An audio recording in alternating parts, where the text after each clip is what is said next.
श्री स्वामी समर्थ. नमस्कार मित्रांनो, तुमचं माझ्या यूट्यूब चॅनलवरती मनापासून खूप खूप स्वागत आहे. आणि स्वामींचा कृपा आशीर्वाद प्राप्त करून घेण्यासाठी कमेंट बॉक्समध्ये श्री स्वामी समर्थ नक्की लिहा. वटपौर्णिमेचा पवित्र सण जो की सुवासिनी महिलांसाठी अतिशय खास आणि महत्त्वाचा असतो.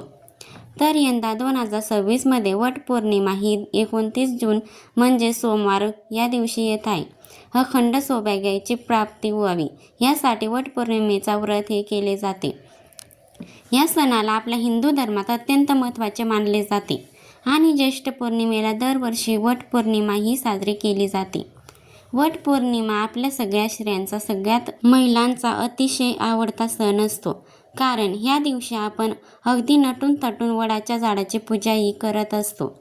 तर वटपौर्णिमेच्या दिवशी सौभाग्यवती स्त्रियांनी जर या रंगाची साडी नेसली, 2 ते 3 रंग आहेत, तर त्या रंगाची जर तुम्ही साडी नेसून पूजा केली तर त्या पूजेचे दुप्पट फळ तुम्हाला मिळेल. हे जे रंग आहे ते अतिशय शुभ फळ देणारे आहे. प्रत्येक रंगाचे मी तुम्हाला महत्त्व पण सांगेल. आणि बघा, ज्यासोबत काही रंग शुभ फळ देतात त्यासोबत बोलतात काही रंग हे 3 रंग आहेत, तर त्या 3 रंगांच्या साड्या नेसून तुम्ही पूजा केली तर त्या पूजेचा तुम्हाला फळ मिळणार नाही, कारण ते अशुभ रंग मानले जातात. तर वटपौर्णिमेच्या दिवशी कुठला रंग घातल्याने आपल्याला काय फायदा होणार आहे आणि जास्तीत जास्त सकारात्मक लहरी निर्माण होऊन पूजेचा आपल्याला संपूर्ण फळ कसे मिळेल ही माहिती मी तुम्हाला या आजच्या व्हिडिओमध्ये देणार आहे. तसेच बघा, वटपौर्णिमेला कोणत्या चुका आपल्या हातून होणार नाही याची कटाक्षाने काळजी घ्यायची आहे. तसेच वटपौर्णिमेचा शुभ मुहूर्त कोणता ही संपूर्ण माहिती तुम्हाला मी आजच्या व्हिडिओमध्ये देणार आहे. त्यामुळे व्हिडिओ कुठे स्किप न करता अगदी शेवटपर्यंत नक्की पहा. वटपौर्णिमा 29 जूनला सोमवारी आले आहे. 29 जूनला वटपौर्णिमेच्या पूजेचा जो शुभ मुहूर्त असणार आहे तो सकाळी 8:48 पासून ते 10:40 अतिशय शुभ मुहूर्त आहे. आणि म्हणून शक्य असेल तर या वेळेत पूजा करण्याचा जास्तीत जास्त प्रयत्न करा. जर या वेळेमध्ये नाही शक्य झाले तर या दिवशीचा राहू केतू सोडून तुम्ही दिवसभरामध्ये कधीही पूजा करू शकता.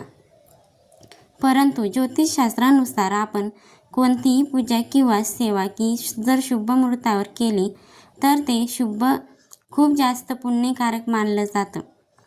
आणि म्हणून तुम्ही ह्या शुभ मुहूर्तावरती पूजा करण्याचा प्रयत्न करा. आणि बघा, वटपौर्णिमेची पूजा आहे तर ती आपल्याला शक्यतो दुपारच्या 12च्या आतच करायची आहे बरं का. फार उशिरा महिलांनी पूजा अजिबात करू नका. कारण काय करतो की सगळं आवरून शेवटी पूजा करतो, पण हे चुकीचं सुद्धा आहे. काही गोष्टी जर आपण त्या वेळेमध्ये केल्या तर त्याचा आपल्याला जास्तीत जास्त फायदा होतो. आणि बघा, स्त्रिया जे आहे मस्त साडी वगैरे दागिने घालून वडाच्या झाडाची या दिवशी पूजा करतात. पण आजकाल फॅशनकडे जास्त लक्ष दिलं जातं. पण फॅशनसोबत आपली संस्कृती सुद्धा जपणे तितकंच महत्त्वाचं आहे. आता बघा, वटसावित्री पौर्णिमेला शुभ रंग जे आहे ते घातल्यामुळे आपल्याला लाभ होत असतो. दुसरी गोष्ट म्हणजे दागिन्यांच्या बाबतीत सुद्धा तसेच मी तुम्हाला महत्त्वाचं सांगणार आहे. यासोबत बांगड्यासुद्धा आपल्या सौभाग्यवती स्त्रियांचे एक खूण असते.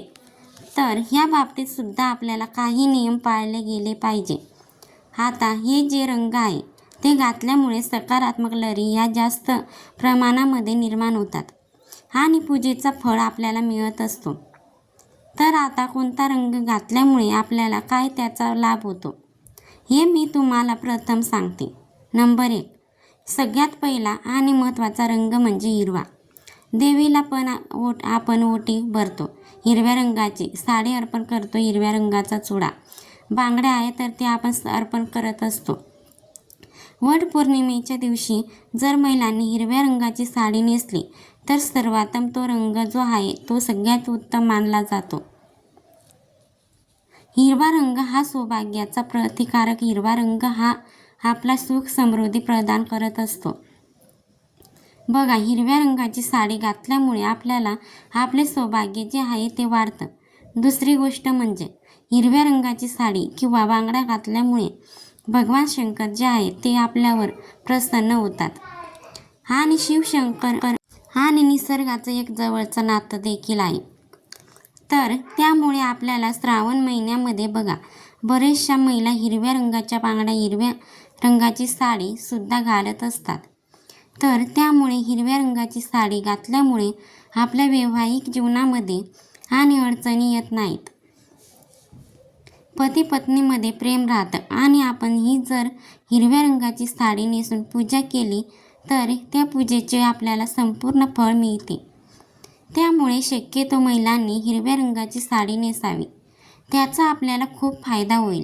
नंबर 2, त्यानंतरचा शुभ रंग तो म्हणजे पिवळा रंग. पिवळ्या रंगाला ज्ञान, पवित्र आणि मांगल्याचा प्रतीक मानले जाते. आणि आपल्या हिंदू धर्मात पिवळ्या रंगाच्या कपड्यांना पितांबर म्हटले जाते. कोणत्याही प्रकारच्या मांगलिक कार्यात पिवळा रंग हा आवर्जून वापरला जातो. आणि म्हणूनच पूजेमध्ये पिवळा रंग हा खूप शुभ मानला जातो. पिवळा रंग हा सूर्यदेव, मंगळ आणि बृहस्पती यासारख्या ग्रहांचे प्रतिनिधित्व करतो.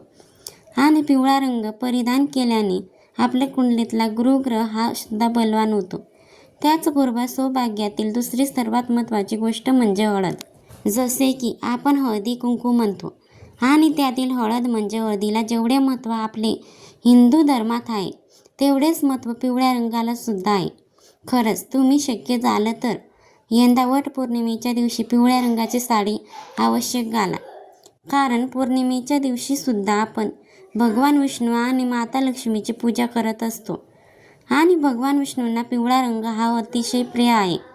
आणि जर आपल्या सर्वांना माहिती आहे, जिथे विष्णू असतात तिथे माता लक्ष्मी स्वतःहून निवास करते. आणि म्हणून तुम्ही यंदा पिवळ्या रंगाची साडी नेसून वटवृक्षाची पूजा नक्की करा. यामुळे तुम्हाला भगवान विष्णू आणि माता लक्ष्मी यांचा आशीर्वाद प्राप्त होईल. नंबर 3, पुढचा रंग आहे तो म्हणजे लाल. बघा, तुमच्याकडे लाल रंगाची साडी असेल तर तीसुद्धा तुम्ही नेसू शकता. कारण आपल्या हिंदू धर्मात लाल रंग हा सुद्धा खूप शुभ मानला जातो. आपण रोज देवपूजा करत असतो किंवा आपण इतर वेळेची काय पूजा मांडणी करत असतो, तर त्यासाठी लाल रंगाची वस्त्र हे वापरतो. कारण सर्व देवांना लाल रंग हा खूप जास्त प्रिय आहे. आणि त्यातल्या त्यात माता लक्ष्मीला लाल रंग हा खूप जास्त प्रिय असल्यामुळे या दिवशी तुम्ही लाल रंगाचे वस्त्र हे नक्कीच परिधान करू शकता. तसेच सौभाग्यामधील एक महत्त्वाची गोष्ट म्हणजे कुंकू. तर कुंकू हे सुद्धा लाल रंगाचा असतं. लाल रंग हा उत्साह, सौभाग्य, उमंग, धैर्य आणि नवीन जीवनाचे प्रतीक मानला जातो. लाल रंग हा संपत्तीची देवी लक्ष्मी आणि शक्तीचे देवता माता दुर्गा यांना सुद्धा अतिशय प्रिय आहे. आणि म्हणूनच तुम्ही यंदा वटपौर्णिमेला लाल रंगाची साडी घातल्यामुळे सुद्धा तुम्हाला एक सकारात्मक ऊर्जा ही मिळेल. नंबर 4, त्याचबरोबर पुढचा रंग आहे तो म्हणजे केसरी रंग. केसरी रंग हा सूर्योदय आणि सूर्यास्ताचा रंग आहे. केसरी रंग त्याग, ज्ञान, शुद्धता आणि सेवेचा प्रतीक आहे. आणि आपल्या हिंदू धर्मात हा रंग यज्ञ आणि अग्नीच्या ज्वालासारखा प्रकाशमान मानला जातो, जो अज्ञानाचा अंधकार दूर करून सकारात्मकतेचा संचार करतो. छत्रपती शिवाजी महाराजांच्या सेनेचा ध्वज, रामकृष्ण आणि अर्जुन यांच्या रथाचे ध्वज केशरी रंगाचे होते. कारण केशरी रंग शौर्य, बलिदान यांचे प्रतीक आहे. तसेच केशरी रंग देवी शक्तीचा प्रतिनिधित्व करतो. या रंगातून आपल्याला एक सकारात्मक ऊर्जा प्रवाहित होते. आणि त्यामुळे केसरी रंगाची साडी घातल्याने तुम्हाला सुद्धा एक नवीन प्रकारची ऊर्जा मिळते. आणि म्हणून तुम्ही केसरी रंगाची साडीसुद्धा या वटपौर्णिमेला आवश्यक घालू शकतात. नंबर 5, त्यानंतर पुढचा रंग जो आहे तो बघा गुलाबी. गुलाबी रंगसुद्धा प्रेमाचा प्रतीक आहे. वटपौर्णिमेला हा सण नवरा बायकोचा असतो आणि आपण नवऱ्यासाठी पूजा करत असतो. त्यामुळे ह्या दिवशी जर तुम्ही गुलाबी रंगाची साडी नेसून पूजा केली तर नवरा बायकोमधले नातं जे आहे ते घट्ट होतं. नंबर 6. याशिवाय जांभळा, लाल, पिवळा, केसरी, गुलाबी, चिंतामणी आणि त्यानंतर पोपटी, चॉकलेटी हे रंगसुद्धा तुम्ही या रंगाचे ड्रेस घालू शकतात, साडी नेसू शकता. पण शक्यतो वटपौर्णिमेला महिलांनी साडी नेसण्याचा प्रयत्न करा. प्रत्येक रंग जो आहे त्या रंगामध्ये काहीतरी नकारात्मक शक्ती खेचून घेण्याची ताकद असते आणि त्याचा कुठे ना कुठे आपल्यावर परिणाम होतो. आपण जे काही कपडे घालत असतो तर त्याचा आपल्या आयुष्यावर खूप मोठा परिणाम होत असतो. तर त्यामुळे नक्कीच तुम्ही हे रंग जे मी तुम्हाला सांगितलेले आहेत तसेच त्याचे महत्त्वसुद्धा सांगितलेलं आहे आणि त्यामुळे जमलं तर हिरव्या रंगाची साडी घाला. नाही तर आतापर्यंत जे काही मी तुम्हाला शुभ रंग सांगितले तर त्या रंगाच्या साड्या तुम्ही कोणताही विचार न करता या पौर्णिमेला नेसू शकतात, कारण हे अतिशय रंग शुभ मानले जातात. आता कोणत्या रंगाच्या साड्यांचे आहे तर त्यांनी तर सुवासिनी स्त्रियांना माहीतच असेल. पूजेच्या दिवशी, शुभ दिवशी, सणासुदीच्या दिवशी आपण शक्यतो काळा, पांढरा आणि यासोबत अगदी डार्क निळा रंग हे 3 रंग शक्यतो तुम्हाला टाळायचे आहे. बघा, पूजेमध्ये काळा आणि शक्यतो पांढरा रंग आपण कधीच वापरत नाही. पण बघा, हा जो वटपौर्णिमेचा सण आहे आणि ह्या दिवशी तुम्हाला ह्या रंगाची साडी अजिबात घालायची नाही. काळा रंग हा नकारात्मक शक्ती खेचून घेतो. आता हे जे रंग आहे ज्याच्याने अशुभ परिणाम होतात, पूजा जी आहे ती आपल्याला पूजेचे जे फळ आहे ते मिळत नाही. किती मन लावून पूजा केली तर त्याचं फळ मिळत नाही. तर हे त्याच्या मागचं खरं कारण आहे. आता पुढची गोष्ट म्हणजे बांगड्या. बघा, आजकाल काय आहे की ज्या रंगाची साडी घालतो त्या रंगाच्या मॅचिंग बांगड्या आपण घालत असतो. तुम्ही मॅचिंग इतर बांगड्या घाला, पण हिरव्या रंगाच्या काचेच्या बांगड्या आवर्जून घालायच्या आहेत. वटपौर्णिमेच्या दिवशी तुम्हाला हिरव्या रंगाच्या काचेचे किमान 6 तरी बांगड्या आवश्यक घालायच्या आहेत. सोन्याच्या घाला, इतर घाला, पण त्यासोबत तुम्हाला हिरव्या काचेच्या जे बांगड्या आहे ते घालायच्या आहे, कारण हिरव्या रंगाच्या बांगड्या हे अखंड सौभाग्याचं प्रतीक आहे. शक्यतो ह्या दिवशी प्लास्टिकच्या किंवा मेटलच्या बांगड्या अजिबात घालू नका. हिंदू धर्मामध्ये काचेच्या हिरव्या बांगड्यांना खूप जास्त महत्त्व आहे, कारण हिरवा रंग हा शुभ आणि सौभाग्याचा प्रतीक मानला जातो आणि त्यामुळे हिरवा रंग घातल्यामुळे त्याच्या सौभाग्यामध्ये वाढ होते, पतीच्या प्रगतीमध्ये वाढ होते आणि त्यामुळे शक्यतो काचेच्या बांगड्या तुम्ही घालण्याचा जास्तीत जास्त प्रयत्न करा. त्यानंतर टिकलीसुद्धा बघा, या दिवशी पांढरी रंगाची टिकली लावू नका. तसेच महिलांनी या दिवशी अजिबात काही चुका आपल्या हातून होऊन देऊ नका. काही चुकांचा तुम्ही नक्कीच पालन करा आणि काही गोष्टी तुम्हाला ह्या दिवशी कटाक्षाने टाळायच्या देखील आहेत. तसेच ह्या दिवशी तुम्ही व्रत करणार आहे, त्यामुळे वाईट बोलू नका, कोणाचा अपमान करू नका, खोटे बोलू नका, कारण हे व्रत आहे ते खूप जास्त पवित्र मानलं जातं. सर्व व्रतामध्ये हे व्रत खूप शुभ असतं. त्यामुळे तुम्हाला हा जो नियम आहे तर तो आवर्जून पाळायचा आहे. तसेच बघा, तुमच्या घरामध्ये सुतक असेल तरी तुम्हाला व्रत करायचं आहे.